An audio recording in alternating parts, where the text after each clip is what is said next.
Ayan. Good morning po.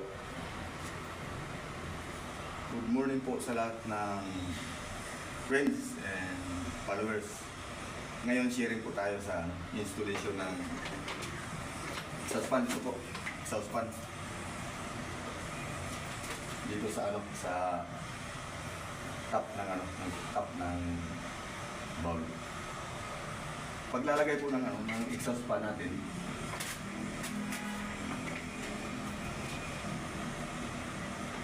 may mga nakita na ako na na hindi nakatapat yung exhaust fan dito sa bowl. Pero para sa akin, mas madaling malinis yung mas madaling malinis yung loob ng CR pag yung exhaust fan natin laging nakatapat sa taas ng bowl. Kung saan yung nakapwesto yung bowl, andun din yung exhaust fan para madali nang mahigop yung amoy sa loob. Dito po tayo sa connection. Itong exhaust fan na to at itong switch dito sa CR, ito po ay magkasama sa switch. May connection to sa switch ang exhaust fan. Pag sindi ng ilaw sa CR, yung exhaust fan natin dapat gumana din.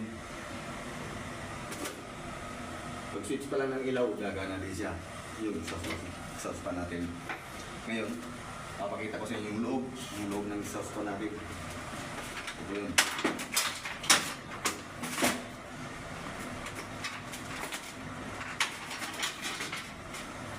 Ito po, exhaust fan natin.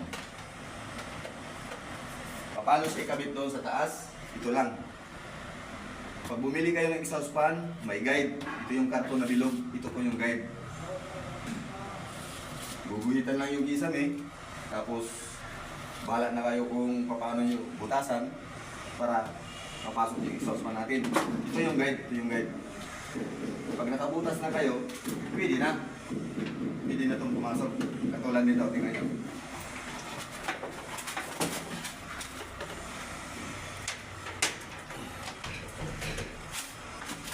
Ayan po. Pwede na siyang i-fix. Ito lang ang katapat niya para pumasok sa dyan. Ito yung guide. Maraming salamat po.